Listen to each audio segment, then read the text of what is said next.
The brand on her skin burned even years after it had scarred over, not with physical pain, but with the weight of what it meant. Property. Object. Less than. When Arya looked at her reflection in the polished silver tray she was arranging with delicacies for wolves who would never know her name, she wondered if dying would hurt less than living as nothing. Beneath the mask of herbs that dulled her omega scent, her wolf whimpered, curled in a corner of her soul where no one could reach it. No one had ever tried. The Northern Territory's Grand Hall buzzed with activity as servants scurried about, preparing for the Moon Tribunal's peace summit. Arya moved efficiently between tables, her movements practiced and invisible. The perfect servant, seen only when needed, forgotten immediately after. Her gray uniform blended with the shadows by design, her eyes trained on the floor by necessity. You, the sharp voice of Madame Thornwell, the head servant, cut through the noise. Group 3. You'll serve the Eastern delegation tonight. Arya nodded silently, knowing better than to make eye contact. Group 3 meant the highest-ranking nobles and visiting dignitaries, the most dangerous assignment for a female servant. The ones most likely to take liberties when cups ran deep with aged wine and ancient entitlement. As she turned to collect fresh linens, Madame Thornwell's fingers gripped her wrist, pressing deliberately against the brand. Remember your place, girl. One mistake, and it's the pits for you. The pits, where disobedient slaves disappeared, where Arya's only friend, Mira, had been sent 3 moons ago for dropping a crystal goblet. Yes, madam. Her voice emerged as it had been cultivated, soft, expressionless, forgettable. With every heartbeat, Arya felt the weight of the herbs sewn into her uniform collar, wolfsbane and juniper, designed to mask her omega scent. An unmarked omega was valuable. One who had been properly claimed by the trading guild was merely useful. Her worth had been calculated, paid for, and stamped into her flesh before she had even presented. In the echoless stone hallway that led to the linen storage, Arya caught fragments of excited whispers from 2 younger servants. The Alpha King himself, from the Western Mountains. They say his wolf is massive, pure black with silver eyes. Hasn't taken a mate despite being 32. Arya moved past without slowing. Politics and power meant nothing to someone whose existence was measured in tasks completed without complaint. Kings or commoners, they all looked the same from her downcast perspective. The storage room offered a brief moment of solitude. Arya allowed herself 3 deep breaths, her small ritual of personhood, counting each inhale as her own tiny rebellion. One day, those breaths would be taken in freedom. She had decided this years ago, though the how remained elusive. A small satchel had fallen behind one of the shelves. Curious, Arya retrieved it, finding inside a smooth moonstone, contraband for servants, who were forbidden from possessing anything that might amplify their natural abilities.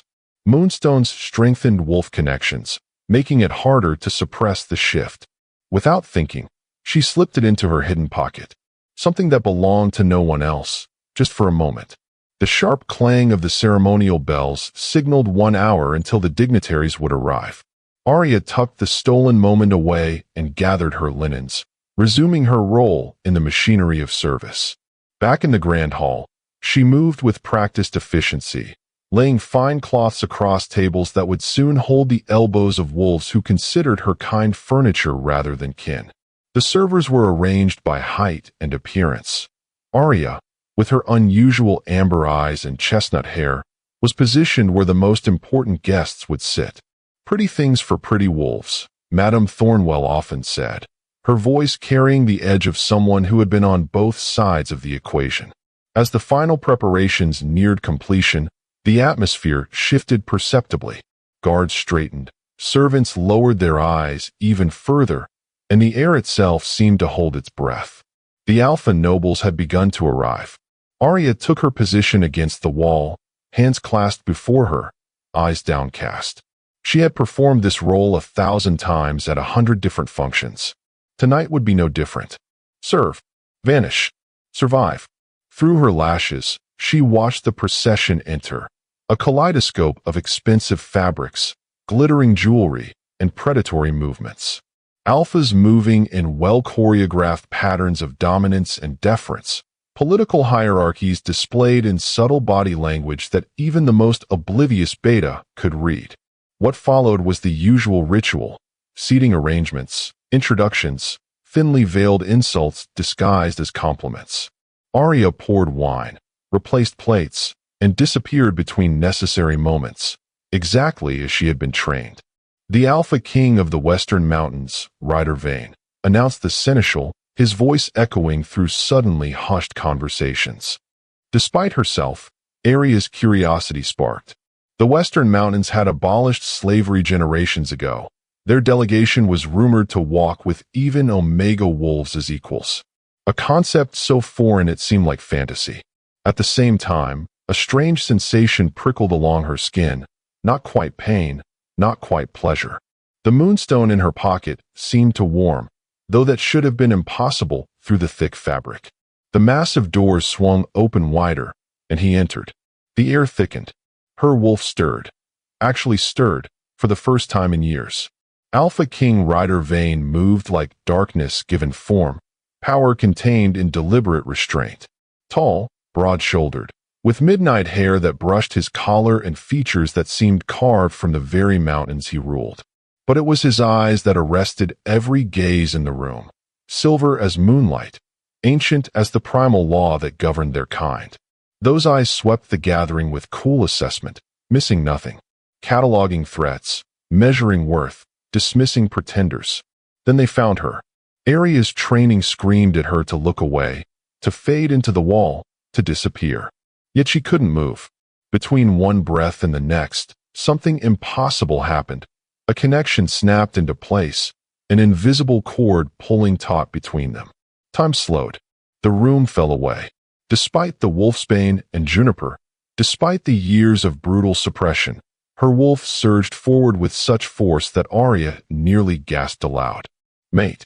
The recognition wasn't just in her mind.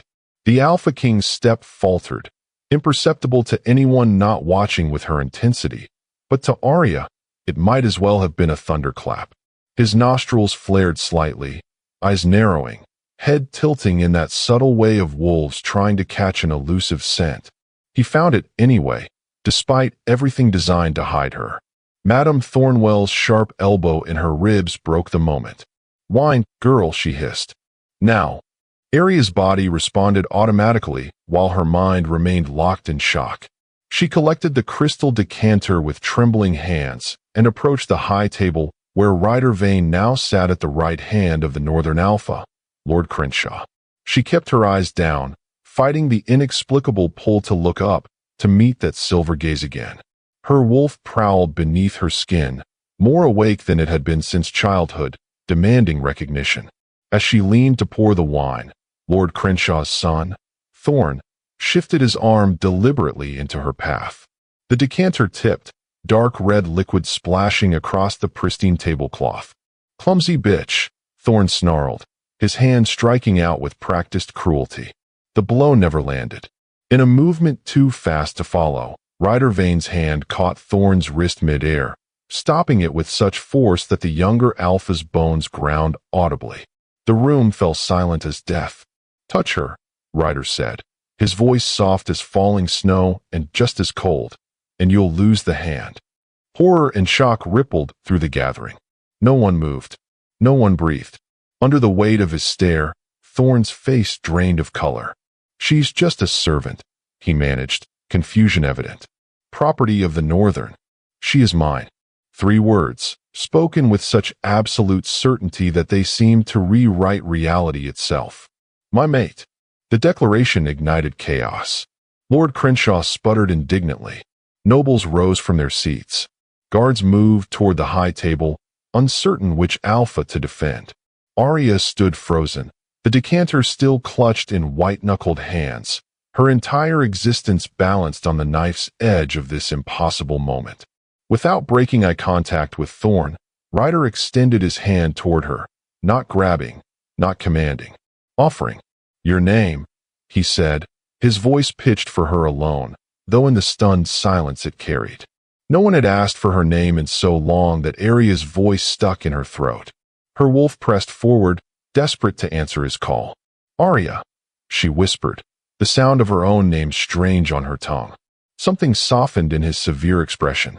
"Arya," he repeated, as if tasting the word. "Come." Lord Crenshaw found his voice at last. "This is outrageous. The slave is northern property, purchased legally, and there is no legal purchase of any wolf within the territories governed by the Moon Treaty," Ryder interrupted, his attention never wavering from Arya. "A fact your council conveniently overlooks at these gatherings." "The peace summit," someone began, "will proceed once my mate is safely under my protection," Ryder finished. His hand remained extended, patient yet unyielding.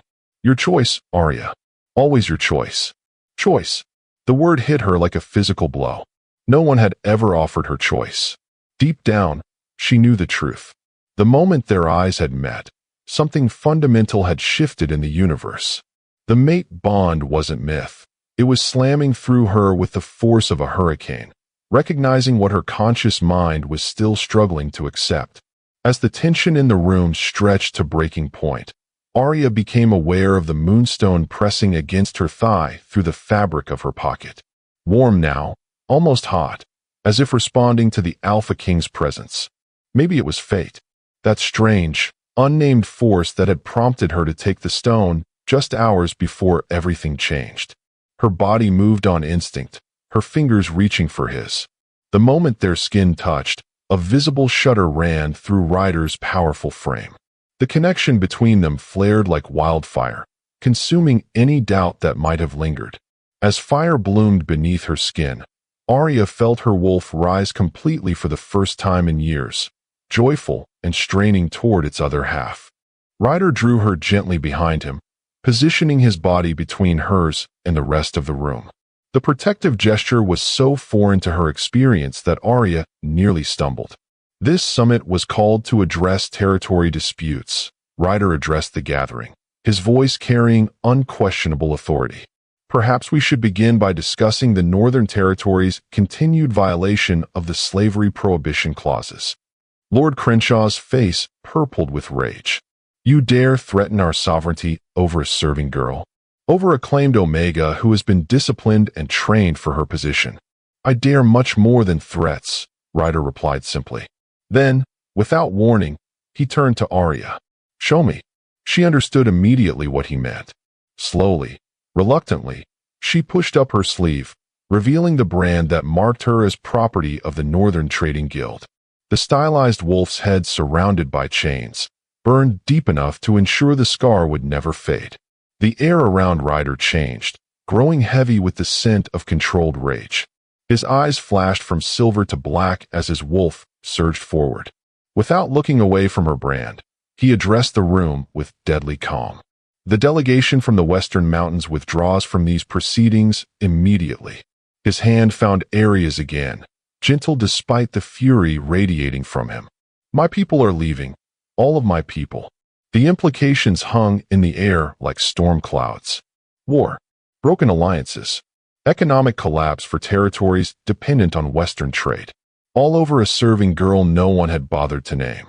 As Ryder guided her toward the entrance where his guards now formed a protective circle, Arya felt the weight of countless eyes burning into her back. The muttering grew, accusations and disbelief swirling around them like poisonous smoke.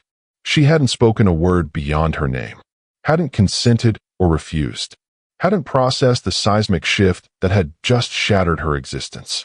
The bond pulsed between them, new and fragile, yet undeniable.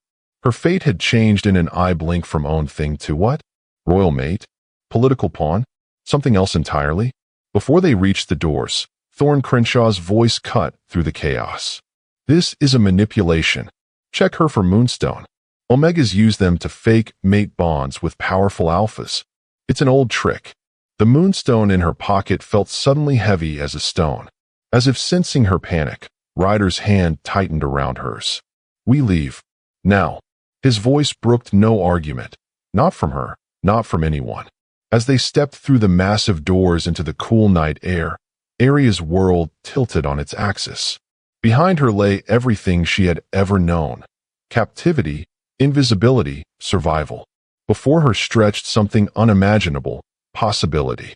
Her heart skipped as the unknown future rushed toward her.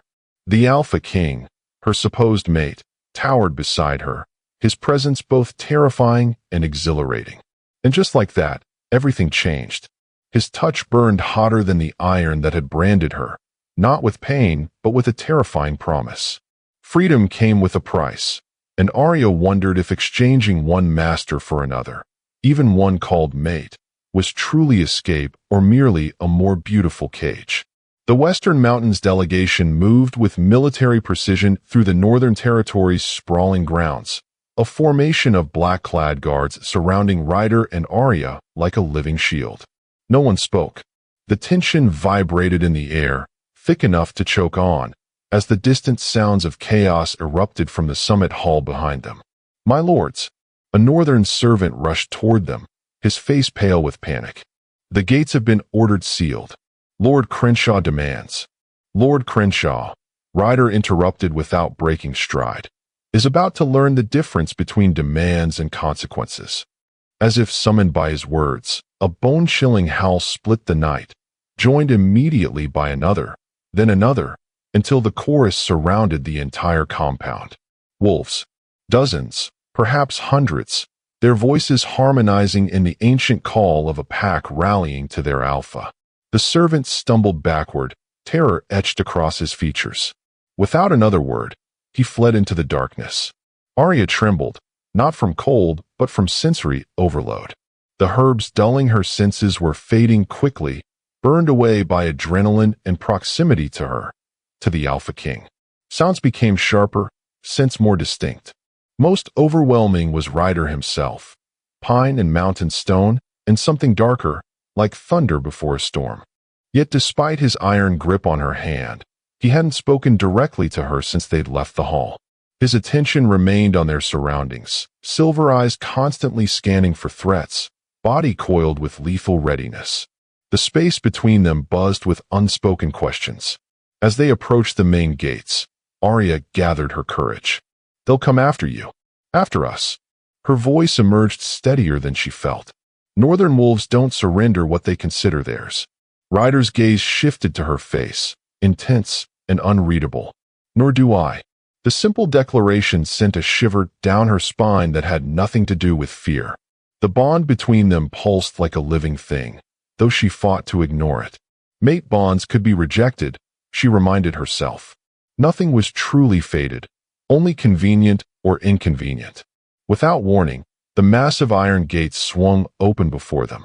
Beyond stood an army of shifted wolves, their eyes gleaming in the moonlight, the Western Mountain Pack in battle formation.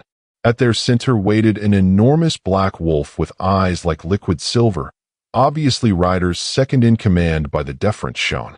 "Liam will ensure safe passage," Ryder explained, finally addressing her directly. "We've secured a property 3 miles beyond northern borders. Neutral territory." From there, Arya moved through events as if in a dream. Guards shifted to wolf form, flowing like shadows through the night. She was guided to a covered carriage, a luxury she'd never experienced, while Ryder conferred quietly with his officers.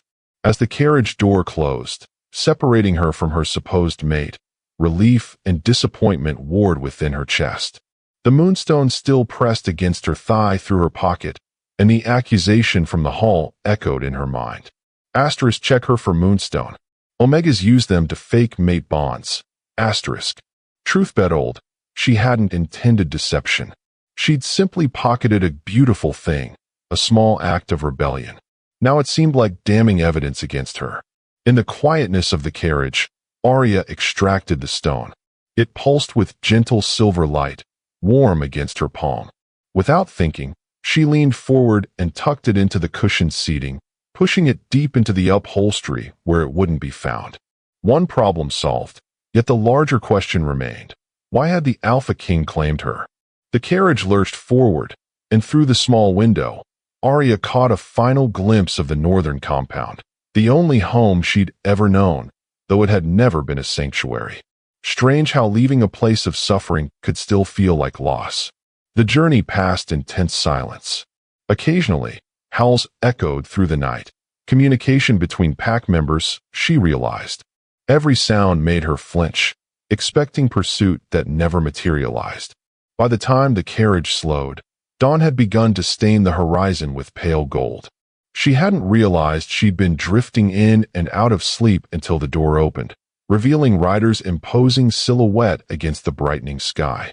In the early light, she could see details missed before: a thin scar bisecting his left eyebrow, the slight silver at his temples, the weariness beneath his regal bearing. "We've arrived," he said simply, offering his hand. Arya hesitated, then placed her fingers in his palm. The contact sent that now familiar jolt through her system, her wolf stirring eagerly despite her human's caution. As he helped her from the carriage, the world expanded around her.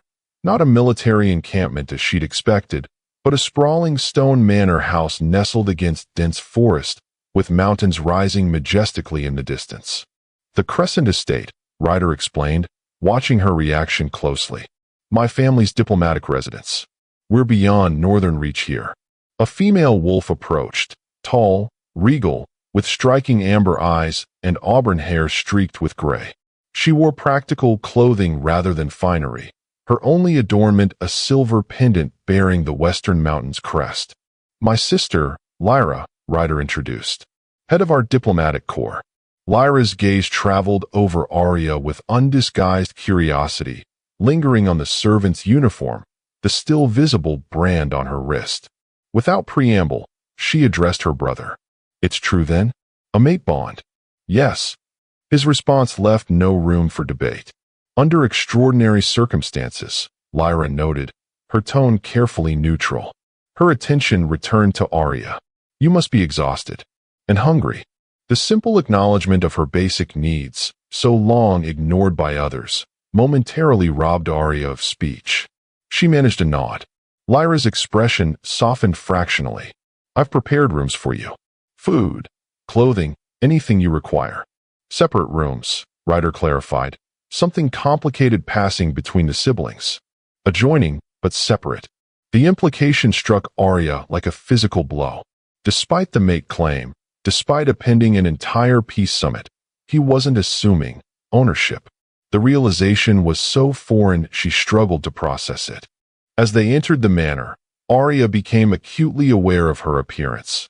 The gray uniform now wrinkled and stained with wine, her hair falling from its severe bun, her skin bare of the cosmetics northern female servants were required to wear to appear uniform and unremarkable. The interior reflected understated wealth, polished wood, natural stone, elegant furnishings that invited use rather than merely admiration. So different from the ostentatious display of the northern court. Servants. Or were they simply pack members? Moved about with purpose, but without the cowering deference she was accustomed to seeing. Several nodded respectfully to Ryder, but didn't avert their eyes. One even smiled at Arya, the gesture so unexpected she couldn't return it. Lyra led them upstairs to a suite of rooms at the east wing. "These overlook the forest," she explained, pushing open heavy wooden doors to reveal a sitting room bathed in morning light. "Bedroom through there, bathing chamber beyond. Your rooms connect through the shared balcony," she added, nodding toward Ryder. Before Arya could respond, Lyra continued briskly. "Clothing has been provided. Our healer Celine is approximately your size. She's prepared herbs for bathing as well, to help with." She gestured vaguely at Arya's neck, where the scent-suppressing herbs were still faintly detectable. "Thank you," Arya managed, the words feeling rusty and inadequate. "I'll leave you to settle in." Lyra squeezed her brother's arm in a silent gesture of support before departing, closing the door softly behind her. The sudden privacy was overwhelming. Arya stood rooted in place, unable to move further into rooms larger than any she'd been permitted to occupy, unable to look directly at the alpha who had claimed her before an entire summit. Between them, something cracked, the careful restraint Ryder had maintained since their flight from the Northern Territory. In 3 long strides, he crossed to the windows and flung them open. inhaling deeply as if the manor's walls were suddenly too confining. When he turned back, his eyes had darkened to storm gray. "You have questions." It wasn't a question itself. Arya swallowed hard. "Why did you do it? Claim me. You know why." His voice roughened. "You felt it too." "The mate bond," she acknowledged, forcing herself to meet his gaze. "But you're an Alpha King. You could have ignored it. Many do, for political reasons." Ryder's expression sharpened. "Is that what you were taught? That mate bonds can be dismissed for convenience?" "I was taught nothing except obedience." The words escaped before she could temper them, raw with years of suppressed bitterness. His jaw tightened, anger flashing across his features before he mastered it. "The bond can't be ignored. Not by me." He took a measured step toward her. "But it can be rejected. By you." The air thickened with tension. Her wolf stirred beneath her skin, pressing forward with such insistence that Arya's eyes shifted involuntarily from brown to gold. As the wind shifted through the open windows, his scent enveloped her, stronger now without the herbs to dull her senses. "What happens if I reject it?" she whispered. "Pain," he answered honestly. "For both of us. We would survive, but it would be difficult." Understatement of the century. Her wolf seemed to growl. The bond between them pulsed visibly now, a silver thread connecting their bodies that grew more tangible with each passing moment. As the silence stretched, Ryder's shoulders tensed almost imperceptibly. "You need rest. Time to think." He moved toward the balcony doors. "Food will be brought. Anything else you require, you have only to ask." He was giving her space, freedom to choose. The concept was so alien that Arya couldn't formulate a response. Without another word, Ryder stepped onto the shared balcony, pausing at the threshold to his own rooms. "One truth before I go," he said, his voice dropping to a register that made her skin prickle with awareness. "I would have stopped the summit for any enslaved wolf, but I would have burned down the entire northern territory for you." The intensity of his declaration hung in the air between them as he disappeared into his quarters, leaving Arya alone with the weight of choices she'd never been permitted to make and the terrifying possibility that freedom might mean choosing him. Luxury could be its own form of prison. Arya discovered this as she sat wrapped in silk robes worth more than her entire existence, watching sunrise glint off crystal bottles containing perfumes she wasn't sure how to apply. Freedom meant choices, and choices required knowledge she'd never been allowed to acquire. 3 days had passed since their arrival at the Crescent Estate. 3 days of careful distance maintained by Ryder, who seemed to sense her need for space despite the mate bond pulling tighter with each passing hour. 3 days of servants, no, staff members, treating her with a deference that made her skin crawl not because it was unpleasant, but because it felt undeserved. The Alpha King of the Western Mountains had upended international politics for her, yet barely knew her name, which meant, Arya reasoned, that the mate bond was either manipulation or madness. Perhaps both. With restless energy, she paced the luxurious chambers that still felt more like accommodations than home. The clothes provided fit well enough, simple tunics and trousers rather than dresses, as if Lyra had intuited her preference for mobility over adornment. The scent-suppressing herbs had been replaced with a milder mixture that allowed her natural omega scent to emerge gradually, preventing the shock to her system that immediate withdrawal would have caused. Every consideration had been made for her comfort. Yet beneath the solicitous attention lurked unspoken questions about her past, about her future, about the expectations that came with being claimed by an Alpha King. A soft knock interrupted her thoughts, not at her main door, but at the balcony entrance. Her pulse quickened as she moved to answer it, knowing only one person would approach from that direction. Ryder stood outlined against the morning sky, more casually dressed than she'd yet seen him. Dark trousers and a simple white shirt unlaced at the collar, revealing the hollow of his throat. Without the formal attire of kingship, he appeared somehow more approachable, yet no less powerful. "May I come in?" he asked, his deep voice stirring something primal in her chest. Wordlessly, Arya stepped back, allowing him entry. Her wolf surged forward with such eagerness that she had to concentrate to prevent her eyes from shifting. "You've been avoiding me," she observed, surprising herself with the directness of the accusation. A slight smile curved his mouth, transforming his severe features into something dangerously appealing. "Giving you space," he corrected. "There's a difference. And if I don't want space?" The question hung between them, more revealing than she'd intended. Ryder's silver eyes darkened, pupils expanding slightly as he studied her face. "Then I would ask what you do want." His gaze remained steady, unflinching. "Because after a lifetime of having choices made for you, Arya, your wants matter more than protocol or politics or even mate bonds." The sincerity in his voice disarmed her. With every heartbeat, she could feel the connection between them strengthening, no longer just instinct but something deeper, emotional tendrils reaching across the careful distance they'd maintained. "I want understanding," she finally said. "I want to know why the Alpha King of the Western Mountains threw away a peace summit for a slave he'd never met. Why you risked war with the Northern Territory. Why you claimed me when you could have simply purchased me, if freedom was your concern."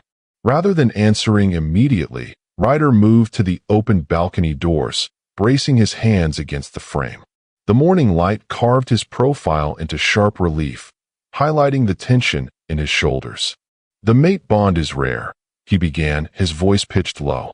"Rarer still among royalty, whose marriages are typically political arrangements.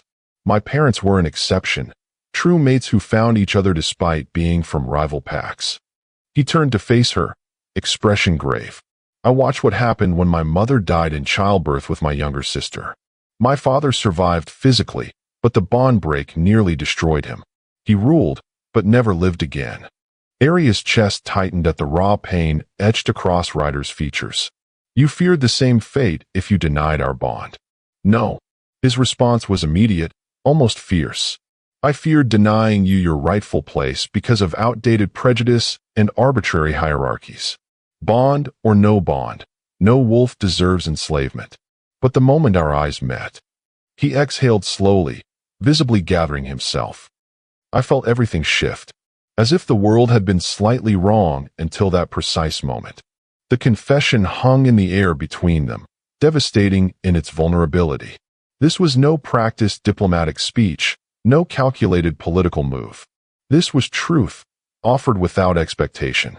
As the silence stretched, Ryder's gaze grew more intent. "You didn't answer my question yesterday, about rejecting the bond." The air thickened with tension. "I don't know how to answer," Arya admitted, her voice barely above a whisper. "I've never been allowed to want anything, especially not something as impossible as this." "Nothing about this is impossible," Ryder countered, taking a careful step toward her. "Unexpected, yes. Complicated, certainly. But not impossible." He moved closer still, close enough that she could detect the subtle changes in his scent responding to her proximity. Pine and stone warming with hints of amber and something wilder. Her wolf surged with recognition, with longing so intense it made her dizzy. "May I?" he asked, his hand lifting toward her face. Arya nodded, not trusting her voice. With glacial slowness, Ryder traced the curve of her cheek with his fingertips, the contact sending electric currents cascading beneath her skin. His touch was reverent, restrained, the touch of a predator capable of destruction, yet choosing gentleness. With every heartbeat, the mate bond pulsed stronger, no longer silver thread, but molten connection flowing between them. Under the weight of his stare, Arya felt simultaneously exposed and sheltered, as if he could see every broken piece of her, yet found value in the fragments. "I have something for you," Ryder said, reluctantly breaking the charged moment. From his pocket, he withdrew a small package wrapped in soft leather. Arya accepted it cautiously, unfolding the covering to reveal a silver pendant, similar to the one his sister wore, but distinct. Instead of the Western Mountains crest, this bore an intricate design of a wolf with amber stones for eyes, surrounded by a crescent moon. "It's beautiful," she breathed, running her finger over the detailed craftsmanship. "It was my mother's," Ryder explained. "The crest of her original pack before she joined the Western Mountains." The significance wasn't lost on Arya. A gift of immense personal value, chosen specifically for her, not a generic trinket bestowed upon a favored servant or concubine. "I can't accept this," she protested, even as her fingers curled protectively around the pendant. "You can," he countered, his tone gentle but firm. "Not as my mate. That choice remains yours. But as a free wolf who deserves to carry symbols of her own choosing, not brands forced upon her flesh." Tears pricked unexpectedly at Arya's eyes. She had cried exactly twice in her memory, once when first branded, and once when Mira disappeared to the pits. Both times, the tears had been private, hidden, weaknesses that could be exploited. These tears felt different, not sorrow but something overwhelmingly like hope. "Thank you," she managed, the words wholly inadequate. Ryder nodded, understanding passing between them without further explanation. "There's something else," he said, his expression shifting subtly. "Information you should have before making any decisions about your future."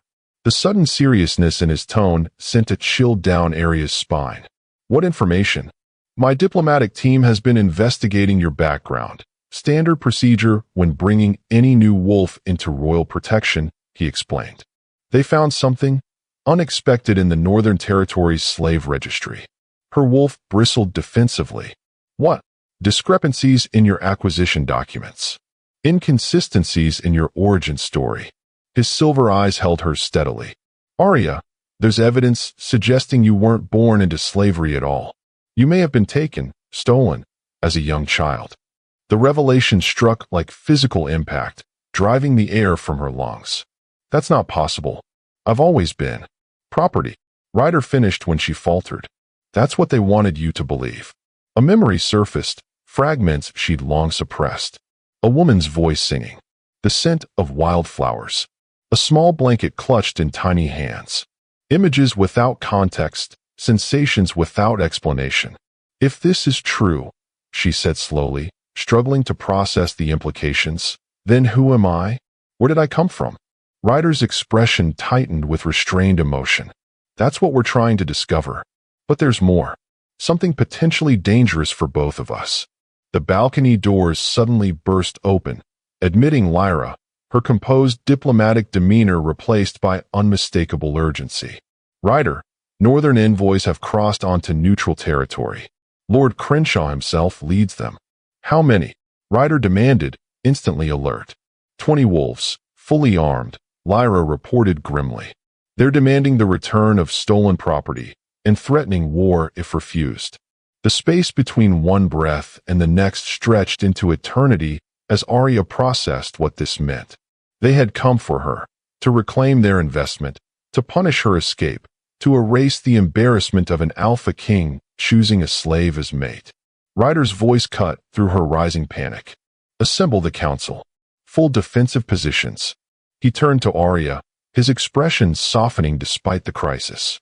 "You have a choice. Face them at my side as potential future Luna, or remain here under guard.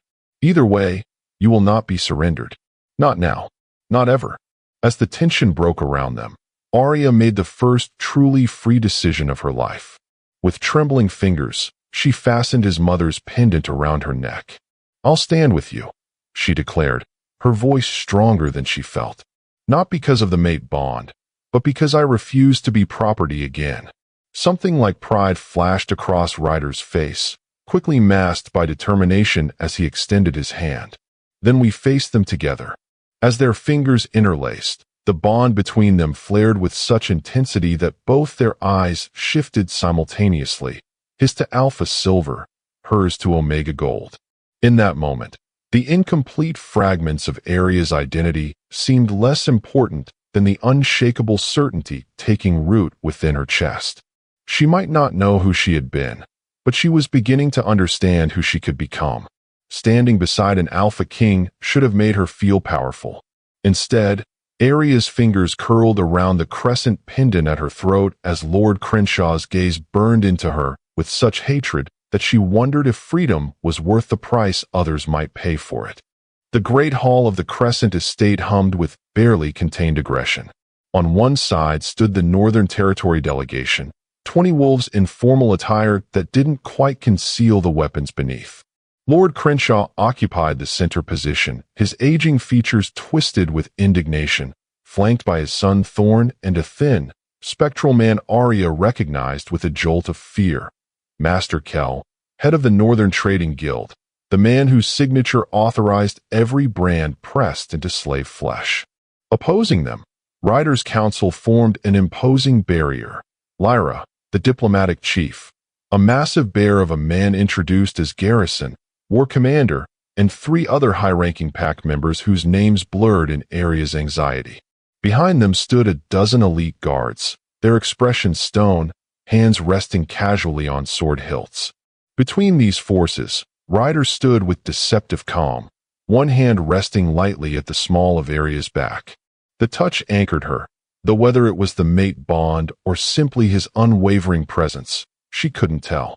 This discussion, Ryder stated, breaking the tense silence, will proceed with respect for neutral territory protocols. No weapons drawn. No shifting. Lord Crenshaw's lip curled. You lecture us on protocol while harboring stolen property. I see no property here, Ryder countered, his voice dangerously soft. Only free wolves on diplomatic grounds. That, Crenshaw jabbed a finger toward Arya, is a registered asset of the Northern Trading Guild, documented by proper authorization and bearing legal identification marks. The brand on Arya's wrist seemed to burn anew under the collective gaze that turned toward her. Unlike in the summit hall, however, she wasn't wearing servant's gray but a simple tunic of western mountain blue, the sleeves deliberately shortened to display her unmarked wrist, the brand concealed by a leather cuff Lyra had provided. Master Kell stepped forward, his thin voice carrying surprising authority. Remove the covering. Show the mark. Before anyone could respond, Thorn Crenshaw added with vindictive satisfaction, and search her for Moonstone. Omegas have tricks for manipulating alpha responses. The mate bond is clearly fabricated. Genuine confusion flickered across Ryder's features, so brief that only Arya, attuned to him through their strengthening bond, noticed it. He didn't know about the Moonstone she'd found and hidden. The accusation had true foundation, even if her intentions had been innocent. Shame bloomed hot in her chest. Yet as quickly as it arose, a countercurrent of defiance surfaced. She had not engineered this situation. She had not asked to be claimed or rescued or thrust into international politics. As the tension thickened, Arya straightened her spine and addressed Lord Crenshaw directly. Would you like to explain how I came into Northern possession?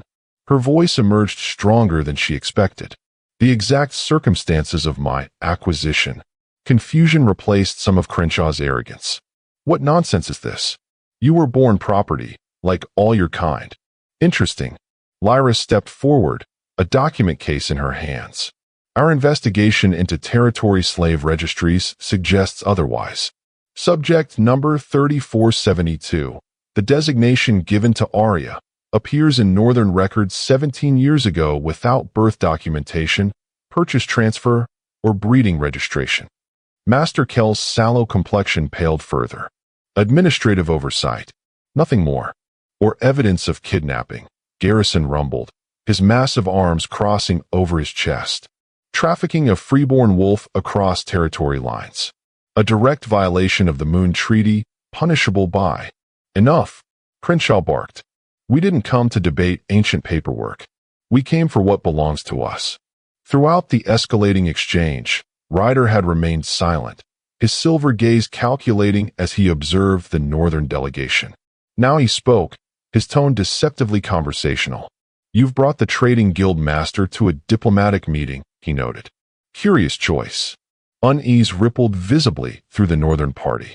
Master Kell shifted his weight, eyes darting toward the exit. Unless, Ryder continued, this isn't about a single escaped slave at all. Unless recovering Arya is crucial because of what she might remember, what she might reveal.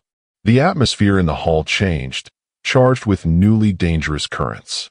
Arya felt it like electricity against her skin. Ryder wasn't improvising. He was executing a carefully planned strategy, using the Northern delegation's arrival exactly as he'd anticipated. What are you implying, Alpha Vane? Crenshaw demanded, though his heartbeat had accelerated noticeably, detectable even to Aria's recently unshackled senses. "I'm not implying anything," Ryder replied smoothly. "I'm stating that your trading guild has been systematically abducting freeborn Omega wolves, particularly children, from neighboring territories for nearly 2 decades, falsifying documents, erasing identities." The accusation landed like a physical blow. Several northern delegates exchanged alarmed glances. "Preposterous," Crenshaw blustered, but the denial lacked conviction. Master Kell, however, had gone completely still, the unnatural stillness of a predator about to strike or flee. His gaze locked onto Arya with such calculating malevolence that she instinctively pressed closer to Ryder. "The Omega means nothing," Kell said suddenly, his voice oddly flat. "A simple servant. Hardly worth international incident." "Then why come in force to reclaim her?" Ryder challenged. "Why risk violating neutral territory?" No answer came. Instead, something silent passed between Crenshaw and Kell, a nearly imperceptible nod. Without warning, Thorne lunged forward, not toward Ryder as everyone expected, but directly at Arya. "If she's so precious to you," he snarled, claws extending despite the no-shifting rule, "perhaps we should ensure you have nothing to claim." Everything happened with disorienting speed. Guards surged forward. Lyra shouted a warning. Ryder moved to intercept, but the angle was wrong, the distance too great. Yet what should have been a fatal moment revealed something unexpected. Arya wasn't helpless. Years of navigating treacherous service among unpredictable alphas had honed instincts she'd never been permitted to acknowledge. As Thorne's claws slashed toward her throat, Arya dropped and pivoted, using his momentum against him. He careened past, off balance, directly into Garrison's massive fist. The young alpha crumpled unconscious to the marble floor. Stunned silence fell over the hall. Arya stood frozen, as shocked by her own reflexes as everyone else appeared to be. The pendant at her throat seemed suddenly warmer, though that had to be imagination. "Enough!" Ryder's voice cut through the tension, power rolling off him in palpable waves. "This meeting is concluded. You will take your son and leave neutral territory immediately, Lord Crenshaw. Further aggression will be considered an act of war." The Northern Alpha's face contorted with barely contained rage. "This isn't over. That slave has diplomatic protection under Western Mountain law," Ryder interrupted. "More importantly, she has my personal protection. Consider carefully what that means before your next move." As guards moved to escort the Northern delegation out, Master Kell's calculating gaze remained fixed on Arya. "Clever little doll," he murmured, too softly for most to hear. "But do you remember the blanket? The one with silver threads and a moon stitched in blue?" The seemingly nonsensical question struck Arya like lightning. Images cascaded through her mind, a soft blanket clutched in small hands, a woman's gentle voice, the scent of wildflowers and fresh bread. The memory was so vivid, so unexpected, that she gasped aloud. A triumphant smile spread across Kell's gaunt features. "I thought not," he whispered. "But you will. And when you do..." Guards separated them before he could finish, marching the Northern delegation from the hall. The threat, however, lingered like poison in the air. Ryder was at her side instantly, concern evident in his expression. "Are you hurt?" Arya shook her head, struggling to process what had just happened. "He knew something. About my past. A blanket with silver threads and a moon stitched in blue," Ryder completed, his voice oddly tight. "Arya, that's..." Before he could continue, Lyra approached urgently. "The documents you requested have arrived from the Western Archives," she informed Ryder, her expression grave. "And you were right. The royal crest of the crescent line bears a silver-threaded blue moon. The bloodline supposedly extinguished in the Southern Rebellion 20 years ago." Under the weight of his stare, Arya struggled to comprehend the implications. "What are you saying?" Garrison joined them, his massive presence somehow reassuring rather than threatening. "The timing matches," he confirmed gruffly. "The age, the disappearance, it could be her." Rather than explain, Ryder took Arya's hand and led her to a small anteroom adjoining the Great Hall. There, spread across a table, lay ancient documents and one magnificent tapestry depicting a royal family tree. At its bottom branch, a name had been embroidered and then violently crossed out. Princess Ariana of the Crescent Line, presumed dead. "This is impossible," Arya whispered, her fingers hovering over the defaced name. "I'm nobody. A servant. Property." "No," Ryder countered, his voice gentle but firm. "You're the last survivor of the Crescent royal bloodline, the rightful heir to the Southern Territory throne."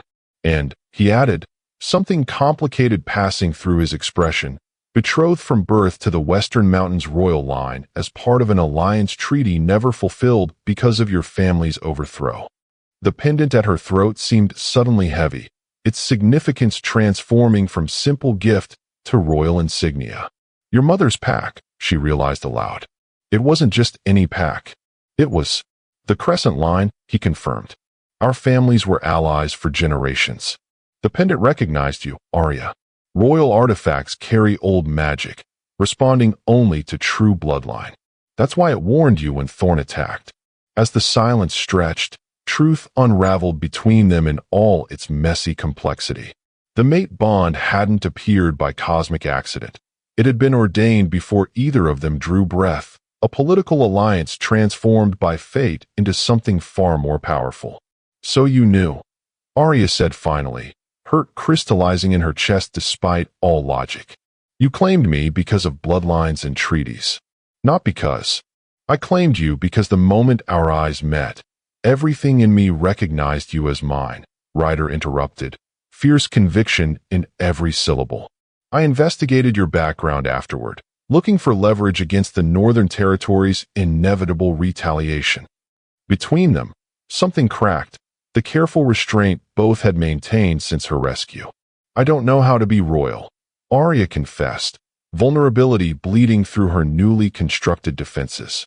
"I barely know how to be free." Her breath caught as Ryder stepped closer, eliminating the careful distance they'd preserved. "Then be neither," he murmured, his hand rising to cup her cheek with exquisite gentleness. "Simply be Arya. Be the wolf strong enough to survive enslavement without breaking. Be the woman courageous enough to stand beside me against her captors mere days after gaining freedom." The bond between them pulsed with undeniable power, strengthened rather than weakened by revealed truths. Political alliances and royal bloodlines seemed suddenly insignificant compared to the connection blazing between them. "And what of the Moonstone?" Arya forced herself to ask, needing complete honesty between them. "The one they accused me of using to manipulate the mate bond. I did have one. I found it the day you claimed me." Rather than anger or betrayal, Ryder's expression softened with something dangerously close to adoration. "Moonstones don't create mate bonds, Arya. They only amplify what already exists. Royal wolves in particular respond powerfully to them. It's in our bloodlines." Her wolf surged forward, pressing so close to the surface that Arya's eyes shifted involuntarily to liquid gold. As the space between them burned with potential, the final barriers of caution and propriety threatened to dissolve completely. But before either could move, an urgent knock shattered the moment. Lyra entered without waiting for response, her expression grim. "The Northern delegation has departed," she reported, "but they've left something behind. A formal challenge document bearing the Trading Guild seal." Her troubled gaze shifted to Arya. "They're invoking ancient law, the right of claimed property." "What does that mean?" Arya asked, unease coiling in her stomach. Ryder's expression darkened to something truly dangerous. "It means they're challenging my claim to you," he answered, rage barely contained beneath his controlled exterior. "And by ancient law, they're demanding trial by combat for the right to take you back." The forgotten princess stood alone in moonlight, fingers tracing the crest that had awaited her return for 17 years, while outside her window, an alpha king prepared to spill blood for a mate whose heart he had yet to claim. Destiny had never been so merciless, nor choice so impossible. Dawn was still hours away as Arya examined the royal artifacts Lyra had brought to her chambers, remnants of a heritage she couldn't remember, proof of an identity that felt like someone else's clothing, ill-fitting and foreign against her skin. a silver circlet inlaid with moonstones, ceremonial robes in crescent blue bearing the royal insignia, documents detailing bloodlines and territorial claims. And most haunting of all, a child's blanket with silver threads and a moon stitched in blue, recovered from Western Mountain archives where it had been preserved as evidence of the presumed assassination of the Crescent Line's youngest member. "You don't have to wear any of it," Lyra spoke from the doorway, her normal diplomatic composure softened by genuine concern. "Royal trappings don't make you royal, Arya. The blood does that." "Blood I don't remember carrying," Arya countered, setting down the circlet. "I feel like an imposter." Lyra crossed the room with purposeful strides, her expression serious but kind, which is precisely what they intended when they stole you. Not just your freedom, but your identity, your memories. She touched the blanket gently, but they couldn't change what flows in your veins. The pendant at Arya's throat seemed to warm in agreement. Since the confrontation hours earlier, it had become more than jewelry, a talisman connecting her to forgotten heritage, responding to her emotions with subtle variations in temperature and luminosity that only she could detect. "Why reveal me now?" Arya asked, the question that had tormented her since the revelation.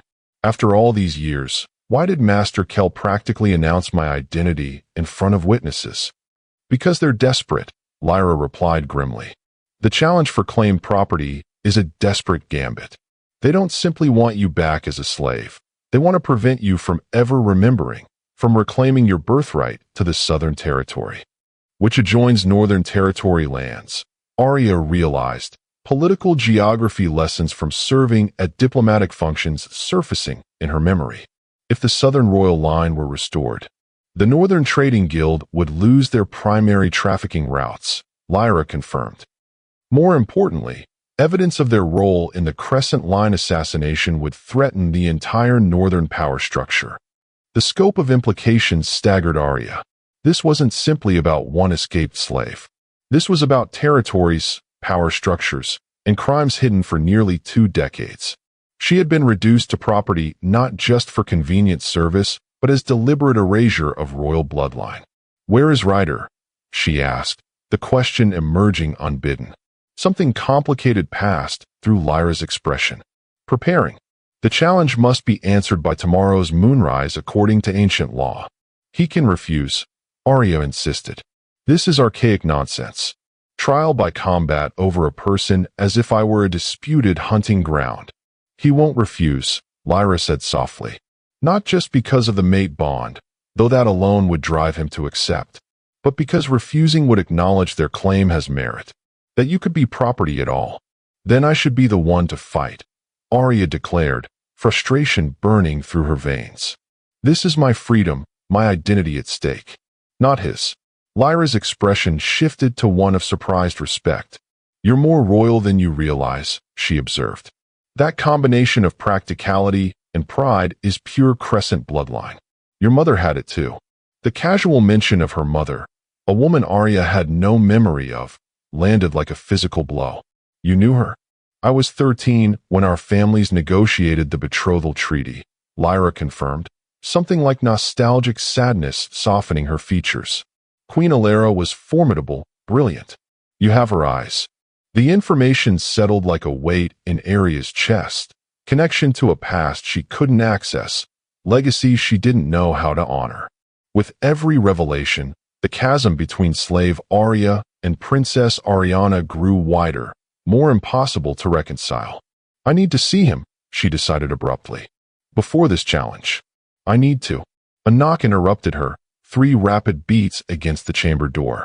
Lyra moved to answer it, exchanging quiet words with someone outside before turning back to Arya. "It seems my brother had the same thought," she said with a knowing look that made heat rise unexpectedly to Arya's cheeks. "I'll leave you to speak privately." As Lyra departed, Ryder entered, his powerful frame silhouetted against the corridor torchlight.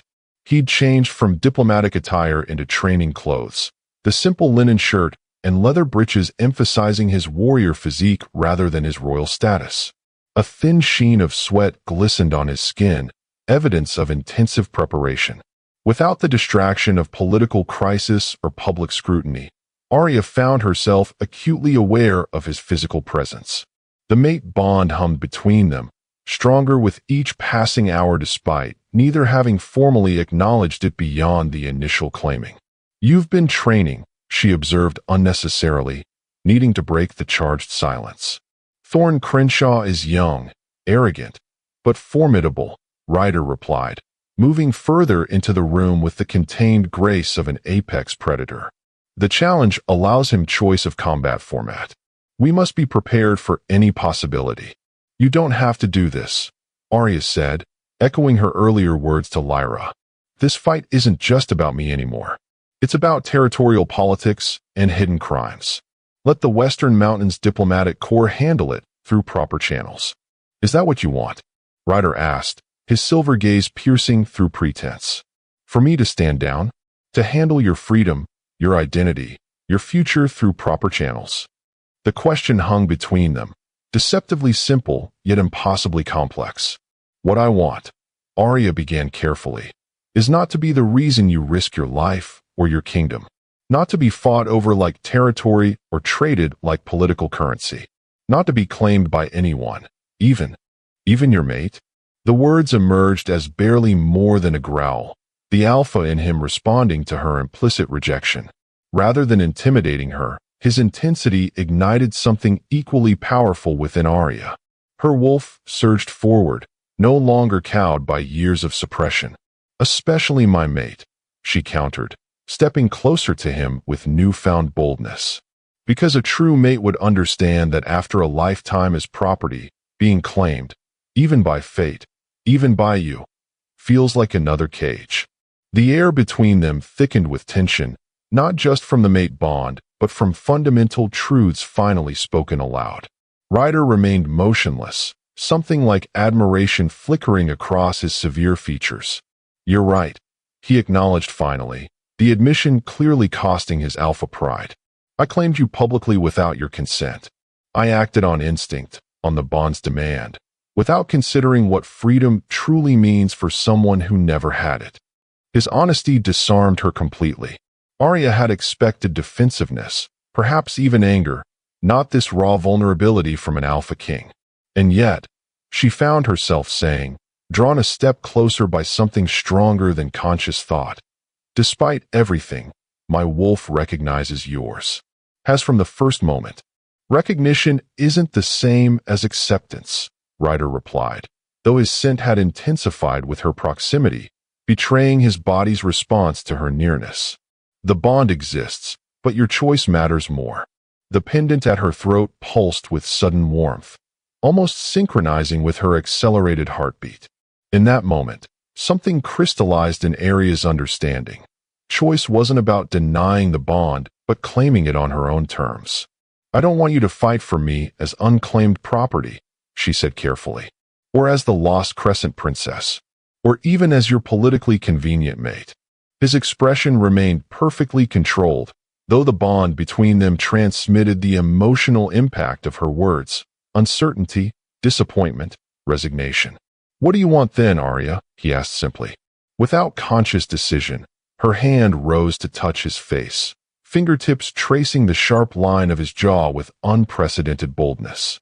The contact sent electric currents through both of them, the bond flaring visibly as silver light in the space between their bodies. "I want you to fight with me as your equal," she whispered. "Not for me as your possession." The distinction hung in the air between them, profound despite its subtlety. Ryder's pupils dilated, silver eyes darkening as he processed her words. "Equal," he repeated, the concept clearly resonating beyond its surface meaning. His hand covered hers where it rested against his cheek, engulfing her smaller fingers with gentle strength. "In all things." The question carried layers of implication. Equal as royals, equal as mates, equal in decision and power and future choices that would affect both their lives. "In all things," Arya confirmed, something like certainty settling into her bones despite the tumultuous circumstances surrounding them. With every heartbeat, the space between them reduced, gravitational pull of the mate bond drawing them inexorably closer. Arya's wolf pressed forward with unprecedented eagerness, no longer fighting the connection but embracing its potential. "Then I have something to return to you," Ryder said, releasing her hand to withdraw a small object from his pocket. "Something that belongs to the woman, not the princess or the slave or even the mate." He opened his palm to reveal the moonstone she had hidden in the carriage, the one she'd been accused of using to manipulate the mate bond. The stone glowed with internal light, responding to their combined proximity. "How did you find it?" Arya asked, stunned by its appearance. "I didn't," Ryder admitted, a rare smile softening his severe features. "It found me, rolled out from the carriage cushions when we were preparing for tomorrow's challenge, practically into my hand." Moonstones have their own magic, especially around royals with legitimate mate bonds. As the silence stretched, Arya realized he was waiting for her to take it, not commanding, not assuming, but allowing her to decide its significance. Her fingers closed around the stone, its warmth pulsing in rhythm with her heartbeat. The moment her skin made contact, the mate bond between them flared with blinding intensity, no longer silver thread, but molten connection impossible to deny or sever. Between one breath and the next, everything shifted. Not just the physical awareness that had simmered between them since their first meeting, but deeper recognition. Souls aligned across fate and circumstance, finding each other despite impossible odds. "Ryder," she whispered, his name emerging as both question and answer. His control, maintained with iron discipline since claiming her, finally fractured. With predatory grace, he eliminated the remaining distance between them, one hand cupping her face with exquisite gentleness while the other circled her waist, drawing her against the solid warmth of his chest. "May I?" he asked, voice roughened with restraint that cost him visibly. In answer, Arya rose on tiptoes, closing the final inches separating them. The first touch of his lips against hers ignited something primal and perfect, the mate bond singing between them as their wolves recognized each other on the most fundamental level. What began as tentative exploration quickly deepened into something far more consuming. Centuries of royal protocol and restraint dissolved beneath the more ancient imperatives of mate recognition. His hands tangled in her hair, angling her face to deepen the kiss while her fingers clutched at his shoulders, anchoring herself against the overwhelming sensation. When they finally broke apart, both breathing heavily, Arya felt fundamentally altered, not princess or slave or even mate, but simply herself, fully awakened for the first time. "Tomorrow," Ryder said, his forehead resting against hers, "I fight not for claimed property, but with my equal. For both our futures. For the truth the Northern Territory has buried for 17 years. The vow settled between them, weighted with royal authority and personal promise. Beyond the chamber windows, the moon had begun its descent, marking the approach of a day that would transform not just their lives, but the power balance between territories. Arya reached up to touch the pendant at her throat, the crescent royal insignia warming beneath her fingers with ancient magic. "Together," she agreed, the word both commitment and declaration of independence. As equals, before the moon goddess and the territories. The kiss that sealed their covenant carried the weight of both personal choice and political revolution, an alpha king and a slave-turned-princess rewriting fate on their own terms, regardless of what tomorrow's challenge might bring. Death had a particular scent, metallic and primal. It filled the ceremonial arena as Arya watched Thorn Crenshaw's claws slice through Ryder's shoulder, drawing first blood in a combat where her freedom, her identity, and their shared future hung in perfect, terrible balance. In that crimson moment, she realized loving an alpha meant accepting that his blood might spill for promises made in moonlight. The challenge ground sprawled across neutral territory, an ancient circular arena carved into stone generations ago, when disputes between wolves were settled by fang and claw rather than diplomatic treaties. Tiered seating surrounded the combat space, filled with representatives from all territories who had traveled swiftly to witness the unprecedented spectacle, an alpha king fighting for a claimed mate against Northern Territory challengers. Morning had transformed Arya from former slave to public figure. Under Lyra's guidance, she had donned clothing that symbolically bridged her identities. A simple but elegant tunic in crescent blue, Western Mountain silver thread at the hems, her brand deliberately uncovered to remind all witnesses of northern crimes. The pendant containing her royal crest rested prominently at her throat, no longer hidden, but displayed as deliberate declaration. Meanwhile, power politics unfolded around her existence. The Southern Territory, ruled by Northern puppets since the Crescent Line's fall, had sent panicked representatives. Eastern diplomats watched with calculating interest. And most troubling, whispers circulated that additional Northern forces gathered at territory borders, suggesting the challenge's outcome might trigger larger conflict. Arya had been positioned in the Western delegation's viewing section, directly across from Lord Crenshaw and his Northern contingent. Master Kell sat slightly behind his lord, those calculating eyes never leaving Arya's face. When Ryder had entered the arena, the gathered crowd fell silent. The Alpha King had foregone royal regalia for simple combat attire, black trousers, boots, and nothing else. His powerful torso bore ceremonial markings painted in silver, ancient symbols of pack and protection. He moved with lethal grace, every step declaring predatory confidence. Opposite him, Thorne Crenshaw had tried matching the intimidation display, his lean frame marked with Northern Territory symbols. But where Ryder's power read as contained control, Thorne projected desperate aggression. The terms had been announced by a neutral arbiter. Combat to submission, shifting permitted, weapons forbidden. The prize, though Arya's jaw clenched at the terminology, was exclusive claim to the Omega known as Arya, contested property of Northern Territory. No mention of royal bloodlines. No acknowledgement of her Crescent heritage. Those political implications remained carefully unspoken in this ancient ritual focused solely on primal claim. Now, as first blood marked the stone floor, the crowd's energy shifted palpably.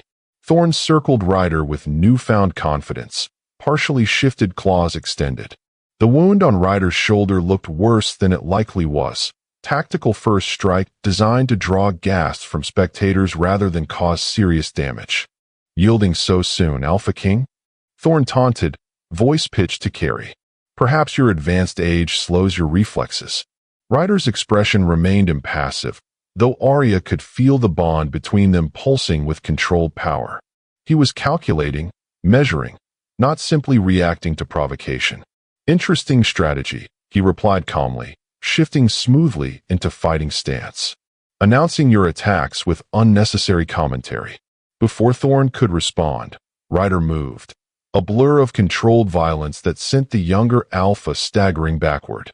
3 precise strikes, so fast most eyes couldn't follow them. Thorne's chest now bore matching claw marks, deeper than his own attack had inflicted. The crowd roared its approval, primal excitement overriding political affiliations.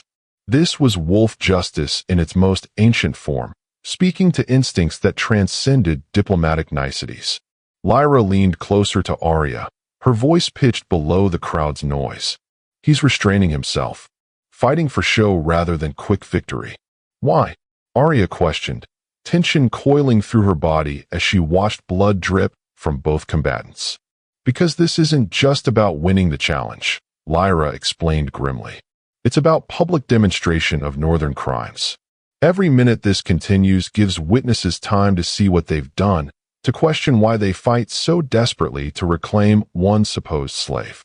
The explanation made strategic sense, yet watching Ryder deliberately extend combat, accept wounds he could avoid, it twisted something primal in Arya's chest. The mate bond transmitted echoes of his physical state, his control, his power, but also the sting of torn flesh and the effort of restraint. Without warning, Thorne lunged with unexpected speed, catching Ryder in a maneuver that sent both wolves crashing against the arena wall nearest the Northern delegation. Lord Crenshaw rose halfway from his seat, anticipation written across his features. In the momentary tangle of limbs, something passed between the combatants. Words too quiet for spectators to hear, but Arya saw Ryder's expression harden instantaneously. When they separated, The Alpha King's calculated restraint had vanished. Silver eyes had darkened to obsidian, his partial shift progressing further than before, claws lengthening, canines extending, the powerful muscles of his back rippling with barely contained transformation. What happened? Arya whispered urgently to Lyra. What changed? But the answer came from an unexpected source. Garrison, the war commander, who had positioned himself protectively behind Arya's seat. Leverage, he growled, disgust evident. Young Crenshaw just threatened something more valuable than this challenge. Before she could question further, Ryder attacked with terrifying precision. No longer fighting for show or strategic delay, each strike targeted vulnerability with ruthless efficiency. Thorn staggered backward, overwhelmed by the sudden onslaught, his earlier confidence evaporating beneath superior skill and strength. Within moments, the younger Alpha was on defensive retreat, blood flowing from multiple wounds as he struggled to maintain footing. The crowd's roar intensified, bloodlust rising as dominance displayed itself in primal terms all wolves understood. Yield, Ryder commanded, voice distorted by partial shift. Yield now and retain some dignity. Instead of submission, desperation flashed across Thorn's features. His gaze darted toward his father, then to Master Kell, whose slight nod communicated something significant. As if pulled by a string, Thorn's hand moved to his waistband, extracting something that glinted in the midday sun. A blade, wickedly curved and unmistakably coated with some substance that didn't match the metallic sheen of regular steel. Poison, Garrison snarled, already moving toward the arena entrance. Monkshood extract, fatal to royal bloodlines. The forbidden weapon raised gasps of outrage from neutral witnesses. The Arbiter moved to intervene, but distance and protocol slowed response. Under the weight of his stare, Arya watched horror unfold as Thorn lunged with desperate speed, blade aimed at Ryder's exposed torso. Time seemed to slow. The bond between them flared with blinding intensity, no longer just emotional connection, but something more tangible. Without conscious thought, Arya gripped the pendant at her throat, the royal crest burning beneath her fingers as something ancient and powerful surged through her veins. No. The word tore from her throat, not just sound but command carrying the weight of royal blood. What happened next would be discussed in territory histories for generations. The moonstone in her pocket, the one Ryder had returned to her, blazed with sudden light visible even through the fabric. The pendant at her throat responded in kind, silver fire seeming to engulf her fingers without burning. That energy arced across the arena like lightning, connecting directly with Ryder at the exact moment Thorn's blade would have struck. Silver light enveloped the Alpha King, his eyes flaring with matching radiance. With impossible speed, he caught Thorn's wrist mid-strike, the poisoned blade stopping inches from its target. Royal magic, someone gasped nearby. Crescent line power. The moment hung suspended, the entire arena frozen in shock as visible evidence of Arya's heritage manifested beyond denial. Then Ryder moved, twisting Thorn's arm with controlled violence until bones snapped audibly. The blade clattered to the stone floor as the Northern Alpha howled in pain. In one fluid motion, Ryder forced his opponent to his knees, claws positioned at the vulnerable juncture of neck and shoulder, the killing position in wolf combat. Yield, he commanded again, voice carrying absolute authority. Broken and bleeding, Thorn had no choice. I yield, he gasped, the formal submission echoing across suddenly silent witnesses. The Arbiter moved forward quickly. Challenge complete. Victory to Alpha King Ryder Vane of the Western Mountains. Claim to the Omega confirmed by ancient law and combat right. But Ryder hadn't released his defeated opponent. His gaze lifted to where Lord Crenshaw stood rigid with fury, then to Master Kell's calculating presence behind him. The challenge is satisfied, Ryder announced, voice pitched to carry to every witness. But northern crimes remain unaddressed. Attempted murder by poison blade. Enslavement of royal bloodline. The assassination of the Crescent Line. Murmurs rippled through the crowd as implications registered. Ryder continued relentlessly. I claim not just the Omega, but justice for 17 years of territorial violations. The Southern Territory rightfully belongs to the Crescent heir, to Princess Ariana, last of her bloodline, whom you enslaved and branded as property." Chaos erupted in the Northern delegation. Lord Crenshaw bellowed denials while Master Kell made a swift, furtive movement, hand signals to figures positioned around the arena's perimeter. Garrison noticed immediately, barking commands to Western guards. Between one heartbeat and the next, the challenge ground transformed from ceremonial space to tactical battlefield. Northern agents emerged from the crowd, weapons drawn. Western guards formed protective formations around key figures. Eastern and Southern representatives scattered in panic. Amidst the erupting chaos, Aria's focus remained fixed on Ryder. Blood streaked his powerful frame, yet he moved with undiminished grace as he dispatched Thorn to Western guards and crossed the arena toward her, silver eyes never leaving her face. The bond between them pulsed almost visibly, strengthened rather than weakened by the public display of her power. As he reached the Western delegation section, diplomatic protocol shattered completely. Ryder vaulted the barrier separating spectators from arena floor, landing directly before her. "The Northern delegation is attempting evacuation," Garrison reported urgently. "Kell's already slipped away. We need to secure the princess," Ryder interrupted, his attention never wavering from Arya. "And prepare for territory war. The North won't surrender their puppet control of the South without bloodshed." Around them, protective formations tightened as Western forces responded to emerging threats. Yet in the eye of this storm, Arya found herself strangely calm. The pendant at her throat had cooled, its power receding but not vanishing. The moonstone in her pocket remained warm against her thigh, connecting her to something larger than immediate danger. "You knew I could do that," she said quietly to Ryder, understanding dawning. "The royal magic. You provoked this public demonstration deliberately." His blood-streaked face softened momentarily, pride evident beneath tactical focus. "I suspected," he corrected. Crescent bloodline women historically manifested protective powers when their mates faced mortal threat. But suspicion isn't proof. We needed incontrovertible evidence of your heritage before neutral witnesses. So you risked death by poisoned blade. Arya concluded, torn between admiration for his strategic brilliance and fury at his self-endangerment. "I risked everything the moment I claimed you," Ryder countered, something fierce and tender transforming his battle-hardened expression. "And would again, 1,000 times over." The declaration hung between them, weighted with blood and combat and public testament.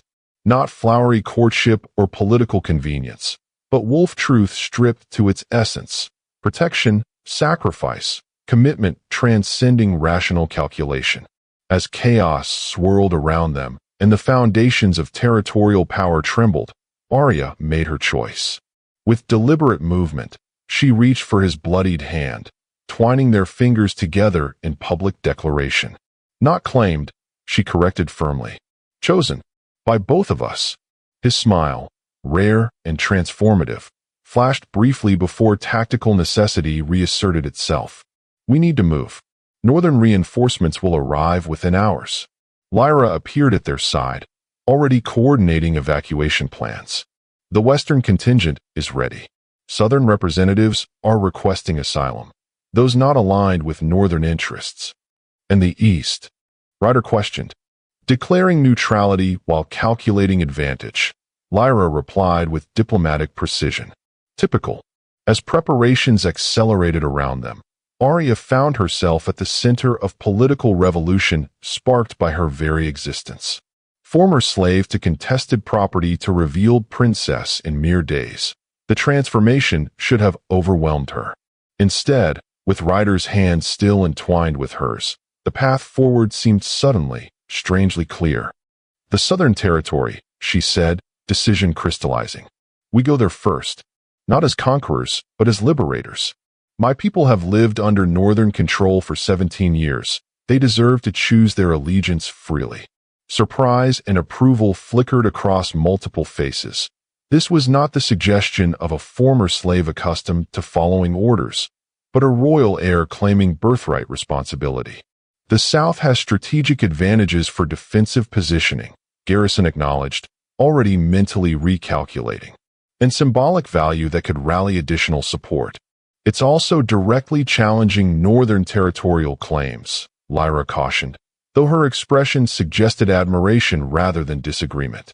Ryder's silver gaze remained fixed on Arya, something like pride mingling with tactical assessment. Are you certain? Once we make this move, there's no retreat. It's open declaration of war against the Northern Territory. The question hung between them, not testing or doubting, but ensuring her full understanding and consent. The bond transmitted his absolute commitment to whichever path she chose. Arya's fingers tightened around his, the moonstone in her pocket pulsing in rhythm with her decision. They declared war the moment they stole a royal child and branded her as property, she answered, certainty hardening her voice. I'm simply acknowledging reality and bringing it into the light. As the chaos of evacuation swirled around them, something shifted in their connection. No longer just mate recognition or political alliance, but true partnership forged in blood, combat, and shared purpose. Then we move south, Ryder declared, the command rippling outward as his officers immediately began implementation. And the Northern Territory learns what happens when they mistake a queen for a slave. The contract arrived soaked in blood, delivered by a messenger who collapsed at Arya's feet after fighting through Northern lines, his final words changing everything. The betrothal document, your father's seal, never broken. In his trembling hand lay proof that the slave-turned-princess was legally promised to another alpha, one who had never relinquished his claim despite 17 years of believing her dead. Crescent Castle rose from the misty valley like a memory given form. Ancient stonework embedded with moonstone that glowed faintly in twilight, illuminating carvings of wolves running beneath eternal moons. For generations, this fortress had protected the Southern Territory's heart until the night of blood and betrayal when the Crescent Line fell. Now, after a week of strategic advances that sent Northern forces retreating in disarray, the last heir had returned. The Western Mountain forces had secured the castle and surrounding village with surprising ease. Many Southern citizens, long resentful of Northern control, welcomed the Crescent banner flying once more. Others remained cautious, watching from windows as warriors in Western silver and Crescent blue patrolled streets together. Arya stood on the highest parapet, wind whipping her hair as she absorbed the landscape spreading before her. Rolling hills, dense forests, distant mountains capped with snow despite early summer. Territory she was expected to rule by birthright, though she had no memory of its features or its people. Your mother brought you here each morning, a soft voice said behind her, to greet the sun and remember what you protected. Arya turned to find an elderly woman watching her with tear-bright eyes. Lyra had introduced her as Meredith, former handmaiden to Queen Alara, and one of the few royal staff who survived the assassination by virtue of being in the village that fateful night. I have no memories of this place, Arya admitted, fingers touching the pendant at her throat as if it might somehow transfer recollection. Or of her. But your blood remembers, Meredith replied with quiet certainty. The castle recognized you the moment you crossed the threshold. The stones awakened. It was true. Upon entering her ancestral home, Arya had felt something stir around her, the embedded moonstones brightening visibly, a shiver running through ancient foundations like a sleeping giant slowly waking. The Western guards had looked around in alarm, while Southern servants fell to their knees in wonder. Crescent magic, ancient and elemental. The Northern wolves will return, Arya said, changing the subject from uncomfortable reminders of powers she didn't understand. Their retreat was tactical, not surrender. They'll find the South changed, Meredith answered with surprising steel. News of your return spreads faster than Northern scouts can track. Villages are raising Crescent banners long hidden in attics and cellars. The people remember what was stolen. Before Arya could respond, the heavy door to the parapet swung open. Ryder entered, his commanding presence filling the space instantly. Though still bearing bandages from the challenge combat, he moved with power undiminished, silver eyes tracking immediately to Arya's position. "Leave us," he instructed Meredith, though his tone carried respect rather than dismissal. The older woman bowed slightly to Arya before departing, years of royal protocol resurfacing naturally despite the interim decades. Once alone, Ryder crossed to where Arya stood, close enough that his warmth reached her despite the evening chill. Since claiming Southern territory, their moments of privacy had been precious few, both consumed with tactical planning, territorial security, and the complex politics of restoration. "The messenger?" Arya asked, noting the grave cast to Ryder's features. "Stabilized. Our healers expect recovery." His jaw tightened perceptibly, but the document he carried changes circumstances significantly. From within his jacket, Ryder withdrew a leather case bearing the unmistakable seal of the Eastern Territory, a hawk clutching a branch of moonwood. Inside lay a parchment remarkably preserved despite bloodstains at its edges. "A betrothal contract," he explained, voice carefully neutral. "Signed by your father before your disappearance. Sealed with crescent royal wax and Eastern Territorial blood oath." Arya's fingers trembled slightly as she accepted the document. Ancient legal script detailed terms of alliance through marriage between the Crescent Princess and the Eastern Territory's heir, Darius Hawthorne, now Alpha in his own right. The Eastern delegation's neutrality during the challenge, she realized aloud. They weren't calculating advantage. They were confirming my identity against this contract. "Precisely," Ryder confirmed, his expression shadowed with something complicated. "By ancient law, the contract remains binding unless formally dissolved by both parties." The implication struck Arya like physical impact. "So I'm promised to an Alpha I've never met. One who apparently maintained claim despite believing me dead for 17 years. Darius Hawthorne is formidable," Ryder acknowledged, diplomatic training evident in his careful phrasing. "His territory hosts the largest moonstone deposits outside Western Mountains. His forces are significant. His political influence considerable. What remained unspoken hung heavier between them. This contract challenged Ryder's claim directly, created potential conflict between Western and Eastern territories at precisely the moment unity was needed against Northern aggression. More importantly, it threatened the mate bond slowly deepening between them with each passing day. "The contract predates the mate bond," Arya observed quietly. "By law, it takes precedence." "By some interpretations," Ryder countered, silver eyes darkening slightly. "Others maintain that mate bonds recognized by the moon goddess supersede mortal contracts." The tension thickened between them, not from anger but from unspoken feelings neither had fully articulated amid the whirlwind of political crisis. The bond hummed with muted intensity, transmitting emotional undercurrents beyond words. "What does Eastern Territory want?" Arya asked practically, forcing herself to think like the royal she was supposed to be rather than the woman whose heart accelerated whenever Ryder stood this close. "Alliance through marriage, as originally intended," he replied with blunt honesty.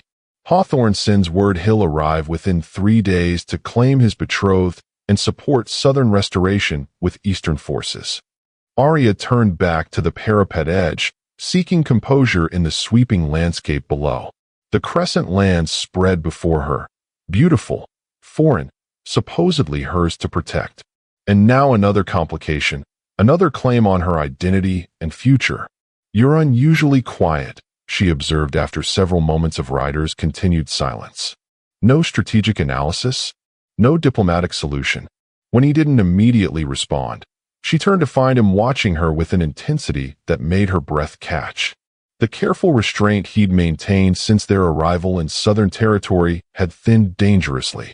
"I have several strategies," he admitted, voice roughened with emotion he rarely displayed. "None of which honor the freedom of choice I promised you." The candid admission struck deeper than calculated reassurance would have. Between them, the mate bond flared with sudden heat, responding to vulnerable truth. "Tell me," Arya requested, closing the distance between them by one deliberate step. Ryder's expression darkened further, silver eyes now stormy gray with suppressed feeling. The alpha in me wants to challenge Hawthorne directly. Blood combat for mate claim regardless of ancient contracts. Her pulse quickened at the raw possessiveness in his voice, her wolf responding with answering intensity. The king in me, he continued, visibly reining himself back, recognizes the strategic value of Eastern alliance through marriage. Combined with Western support, it would create overwhelming force against Northern aggression. Another step closer, drawn by something beyond conscious thought. And the man? She whispered. What does he want? The question shattered something fundamental in Ryder's careful control. With predatory grace, he eliminated the remaining distance between them, one hand rising to cradle her face with devastating gentleness. The man, he growled softly, wants his mate. Contract or no contract. Politics be damned. The confession ignited something primal between them, the mate bond surging with such force that Arya's eyes shifted involuntarily to molten gold. Beneath her palm, his heartbeat thundered against powerful muscle, echoing the rhythm pounding in her own chest. I should be considering Southern Territory interests, she murmured, even as her body swayed closer to his heat. Weighing Eastern alliance against Western support. Being the princess everyone suddenly expects. And what does Arya want? He countered, echoing her earlier question, fingers threading through her hair with exquisite care. Not the princess. Not the political piece. You. The distinction meant everything.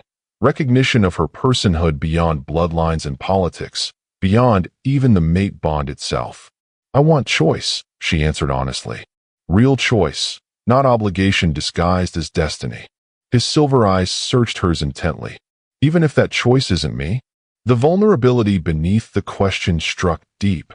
This powerful alpha, this mountain king who had upended international politics for her, revealing uncertainty that his diplomatic mask never showed the world.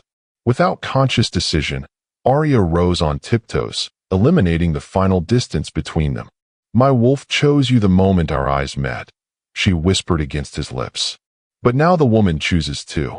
Not because of bonds or bloodlines or ancient magic. Because you've given me the one thing no one else ever has. The freedom to decide my own fate. The kiss that followed consumed them both. No longer tentative exploration, but hungry claiming on both sides. His arms encircled her completely, lifting her against his chest as her fingers tangled in his midnight hair. The mate bond blazed between them, silver light illuminating the darkening parapet as moon and stone and blood magic recognized completion. When they finally broke apart, breathing heavily, reality reasserted itself in the form of distant war horns. Northern forces, regrouping faster than anticipated. We have company, Ryder observed, though he made no move to release her. Arya nodded, reluctantly shifting back into tactical consideration. And soon Eastern forces as well, with a contract that threatens everything between us. Rather than offering false reassurance, Ryder's expression settled into determined resolve. Then we have 2 days to solidify Southern support and determine our response to Hawthorne's claim. Our response, Arya repeated, noting the subtle but significant phrasing. Not yours, not mine, ours. The distinction illuminated a path forward. Not princess and king as separate entities, but partners facing crisis together, just as they'd stood against northern challengers, just as they'd navigated her revelation and recovery. Hawthorne expects a southern princess raised in eastern customs, Arya said thoughtfully, tactical mind engaging.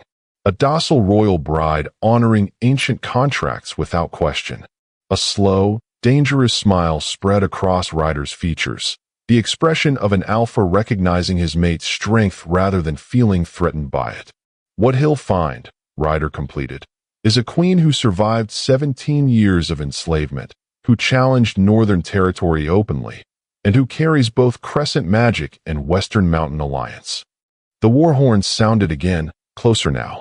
Around the castle, defensive preparations accelerated, guards taking positions, civilians moving to protected areas. healers preparing for casualties. As twilight deepened into true night, the embedded moonstones throughout Crescent Castle brightened further, responding to their princess's presence and the rising full moon. The pendant at Aria's throat warmed against her skin, pulsing in rhythm with her heartbeat. "I may not remember being Princess Ariana," she said, determination hardening her voice as she gazed out at the territory she was born to protect. "But the North will certainly remember meeting her." Ryder's hand found hers, their fingers intertwining as they had on the challenge ground, equal partners before the coming storm. "And so will the East," he added, the promise in his voice carrying weight beyond diplomatic nicety. Contract or no contract. Between them, the mate bond settled into steady, silver certainty, not fate's imposition but choice confirmed, strengthened rather than weakened by the challenges gathering on their horizon. She wore her slave brand uncovered to her own coronation, the scarred flesh a silent testament against the Eastern Alpha who watched from the audience with cold calculation in his amber eyes and a blood contract clutched in his fist. Some chains, Arya had decided, should be displayed rather than hidden, especially when breaking them before those who forged them. The great hall of Crescent Castle blazed with light from 1,000 embedded moonstones, their glow intensifying with each step Arya took down the ancient aisle. Representatives from all territories, save the conspicuously diminished northern delegation, rose as she passed, some with genuine reverence, others with wary assessment of the slave-turned-royal whose existence had upended territorial politics within a fortnight. The Eastern Territory contingent stood rigidly formal, their alpha at the forefront. Darius Hawthorne cut an impressive figure, tall and leonine with amber eyes and sun-streaked hair, his aristocratic features schooled to diplomatic neutrality despite the betrothal contract's public rejection only hours earlier. "I honor your claim by blood covenant," Arya had told him during their private audience, her voice steady despite the tension radiating from both Darius and Ryder, who had refused to leave her side. "But I reject its execution. The princess who was promised to you died the night northern assassins destroyed her family. The woman who stands before you was forged in different fires." Darius had studied her with unnerving intensity before responding. The contract bears stipulations should either party reject fulfillment. Blood price must be paid, in service, in alliance, or in territory concession. It was Ryder who had offered the diplomatic solution that now hung in careful balance. The Western Mountains will absorb the blood price. Double trading rights through Eastern passes. Military support against Northern aggression. And recognition of Eastern territorial expansion into disputed Northern lands once the conflict resolves. Now, as Arya approached the ancient throne carved from moonstone-infused granite, she felt the weight of that negotiation and the unspoken truth behind it. Ryder had sacrificed significant Western advantage to secure her freedom from the betrothal, not as alpha claiming property, but as mate honoring choice. The Southern Territory's ancient coronation regalia waited upon velvet cushions, a silver circlet embedded with crescent-shaped moonstones, a ceremonial cloak bearing the crescent-line crest, and most significantly, the royal signet ring last worn by her murdered father. Elder Meredith stood ready to conduct the ceremony, her weathered hands steadier than her voice as she began the ritual invocation to the moon goddess. Arya's gaze found Ryder among the gathered dignitaries. The Alpha King stood with perfect military bearing, his silver eyes never leaving her face. Unlike the Eastern contingent's careful neutrality, his expression held open pride, not possessive but affirming, recognizing her journey from slave to sovereign. The mate bond between them had strengthened impossibly after their decision to face Eastern claims together, transforming from silver thread to unbreakable connection that hummed with constant awareness. Even now, across the crowded hall, she could feel his steady presence anchoring her against the overwhelming gravity of the moment. Princess Ariana Elaine Crescent, Meredith's voice carried across the hushed assembly, using her full birth name for the first time in Arya's conscious memory. last of the royal Crescent line, rightful heir to the Southern Territory, daughter of Moon and Stone. Do you accept the sacred duty of protection and guidance over these lands and people? The formal question hung in expectant silence. This was the moment every political strategist had anticipated since her identity's revelation, her public claiming of birthright, her formal acceptance of royal status after 17 years of enforced servitude. What none of them expected was her actual response. "I cannot accept what was never truly lost," Arya answered, her voice clear and carrying to the farthest corners of the hall. The slave known as Arya and the princess named Ariana are the same woman, forged through suffering but never broken by it. Murmurs rippled through the assembly as she continued, deliberately departing from traditional acceptance. "I stand before you bearing both identities, the brand of northern cruelty." She lifted her scarred wrist, and the bloodline of Crescent sovereignty. She touched the pendant at her throat, which blazed with sudden silver light in response. The embedded moonstones throughout the hall pulsed in sympathetic resonance, casting rippling patterns across marble floors and ancient tapestries. Gasps emerged from those witnessing Crescent magic firsthand for the first time. "I accept not just ancient duty, but new purpose," Arya declared, her gaze sweeping deliberately toward the northern delegation cowering at the hall's furthest edge. "The Southern Territory will never again allow its people, any of its people, to be treated as property. The institution of slavery ends today, not just within our borders, but wherever Crescent influence extends." The declaration landed like thunderclap. Eastern representatives shifted uncomfortably, while Western wolves nodded in approval. The northern delegates looked positively ill. Furthermore, Arya continued, political strategy crystallizing as she spoke. "The Southern Territory cannot stand alone against those who would restore the old order. We require alliance, not through forced marriage or ancient contracts, but through mutual respect and shared purpose." Her gaze shifted deliberately to Ryder, the mate bond between them flaring visibly as silver light connecting their bodies across the ceremonial space. Several witnesses crossed protective symbols over their chests at this public display of mate magic rarely witnessed in modern times.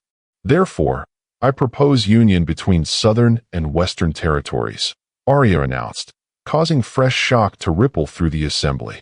Not absorption or subjugation, but true partnership between equal sovereigns. Ryder's expression revealed nothing, though the bond transmitted his momentary surprise followed by swift strategic comprehension. They had discussed various defensive alliances, but not this direct proposal, which transcended personal relationship to forge new territorial reality. "Such union," Elder Meredith spoke cautiously, "has no precedent in territorial histories." "Then we create precedent," Arya replied simply. "Just as my existence creates precedent. Just as this moment creates new possibility." The elder hesitated, centuries of protocol warring with unprecedented circumstance. Finally, she nodded once and lifted the coronation circlet. "Then by ancient rite and new declaration, I crown you Queen Arya of the Southern Territory, first of her reclaimed line, breaker of chains."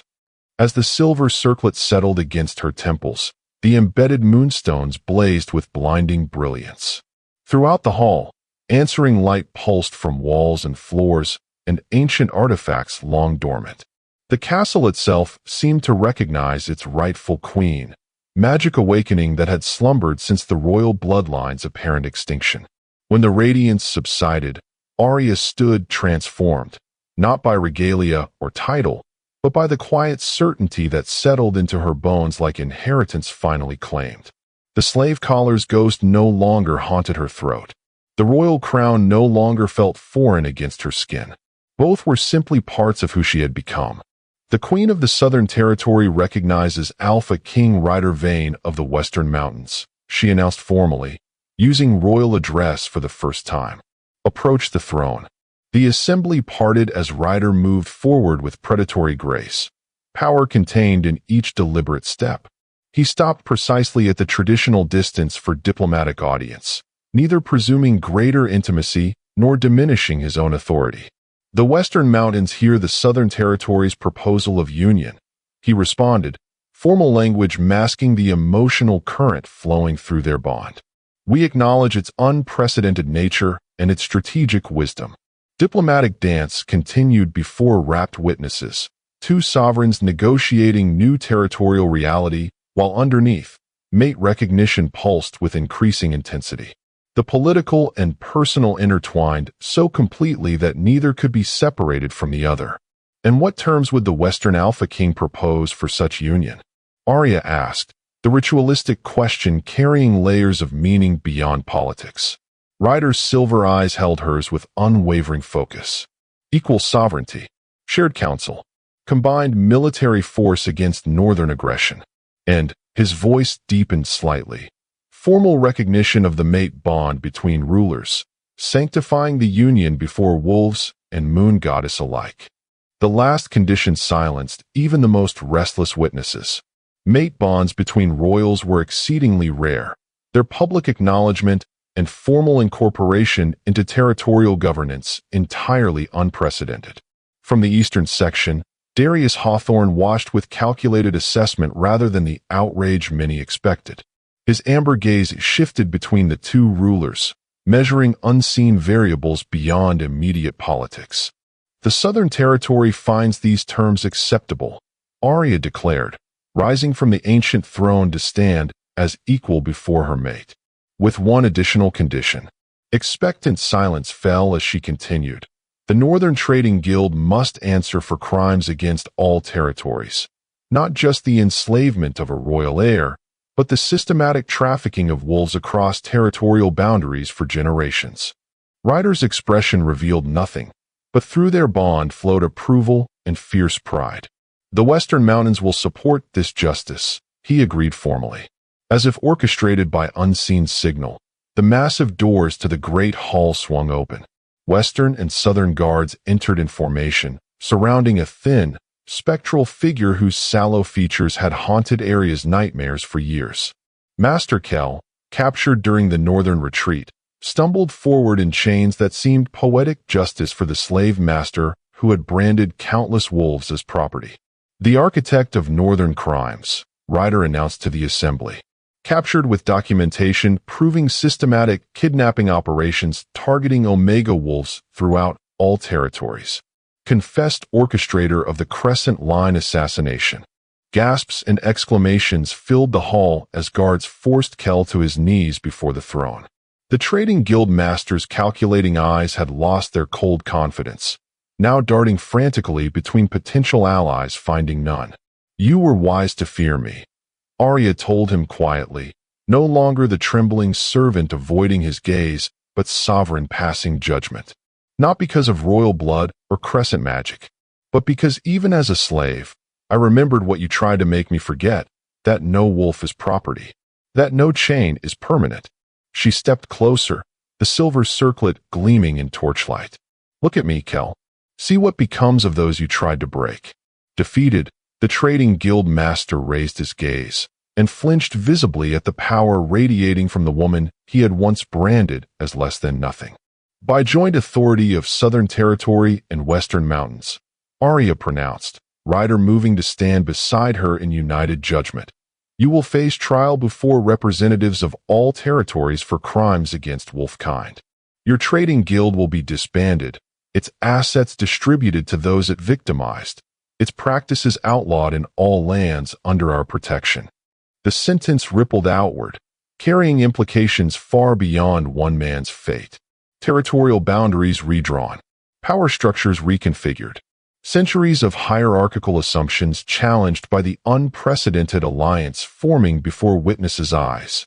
As Kell was led away for formal trial, Ryder turned to face Arya fully, protocol momentarily set aside as he extended his hand, not commanding but inviting, offering partnership rather than dominance. A queen in truth, he said softly, pride evident in every syllable. Exactly as I saw you that first moment, before knowing your name or bloodline. Arya's fingers met his, the contact sending silver light spiraling around their joined hands. The mate bond responded to public declaration, strengthening visibly before the assembled territories. Not just a queen, she corrected gently. A free wolf who chooses her own path, who happens to wear a crown rather than a collar. Around them, the great hall hummed with renewed energy, ancient magic awakening fully after decades of dormancy, moonstone light illuminating the first moments of a new territorial order. As Ryder lifted their joined hands in formal presentation to the assembly, Arya felt the final pieces of her fractured identity align into coherent wholeness. Not slave or princess or mate or queen, but all of these experiences integrated into the woman she had become through fire and shadow and unexpected liberation. The moon goddess witnesses this union, Elder Meredith proclaimed, formal blessing sealing what fate and choice had already ordained. What was sundered is rejoined. What was broken is made whole. The coronation transformed seamlessly into union ceremony as Ryder and Arya exchanged formal vows before representatives of all territories. Not as property exchanged or political convenience, but as equals choosing shared destiny. Alpha King and Crescent Queen bridging bloodlines and borders through bond both mystical and deeply personal. When Ryder finally claimed her lips in the ceremonial sealing kiss, the mate bond erupted with such blinding intensity that several witnesses shielded their eyes. Ancient magic recognized completion as royal bloodlines united exactly as intended generations earlier, though by paths no strategist could have predicted. In that suspended moment of perfect connection, Arya acknowledged the strange symmetry of her journey, from branded property to territorial sovereign, from silenced servant to voice of justice, from owned thing to woman who owned her own destiny. The brand on her wrist no longer burned with shame, but blazed with promise, testament to survival, to transformation, to strength that transcended chains both literal and figurative. As she and Ryder turned to face their united kingdoms for the first time, Arya allowed one simple truth to settle into perfect certainty. She had been born to be traded, raised to obey. But when he looked at her, she remembered who she was. And when she looked back, they became something the world could never silence again.